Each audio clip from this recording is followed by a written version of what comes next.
Pierre Kieffer, infectiologue à l'hôpital de Mulhouse, défend lui aussi les antibiotiques. Mais il avance une autre explication. Pour lui, si le malade continue de souffrir après le traitement, c'est qu'il somatise. C'est un problème psychologique et psychiatrique qui entraîne des vraies douleurs que le malade ressent. Sur les milliers de personnes que j'ai eu à prendre en charge et traiter, aucun ne s'est aggravé une fois que j'ai traité, la plupart ont guéri. Nous avons présenté au professeur Perron les thèses du docteur Kieffer. Un débat à distance qui résume assez bien le climat délétère autour de la maladie de Lyme en France.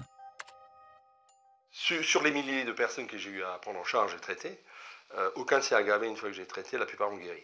Et j'ai toujours pronostiqué ceux qui n'auront plus aucun symptôme, parce qu'ils étaient bien en pot dans leur vie sociale, affective et tout ce que vous voulez, et ceux qui allaient obligatoirement développer un syndrome musculo-squelettique.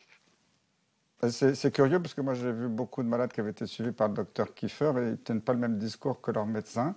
Et il est bien évident de l'expérience de tous les malades qui suivent des Lyme et qui connaissent la maladie qu'il y a effectivement des personnes qui guérissent rapidement, et heureusement c'est la majorité, mais il y a beaucoup de personnes qui gardent des symptômes chroniques. C'est en fait le même schéma, c'est sociétal. Hein. Les malades souffrent parce qu'ils ont un problème psychologique et la société leur donne des douleurs. Et des douleurs parce qu'ils ont été...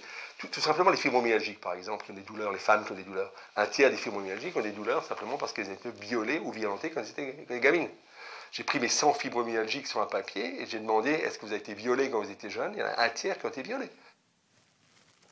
Donc c'est une contre-vérité scientifique de dire ça. Et malheureusement, des médecins comme ça laissent crever à petit feu les malades, ce qui est un grand scandale.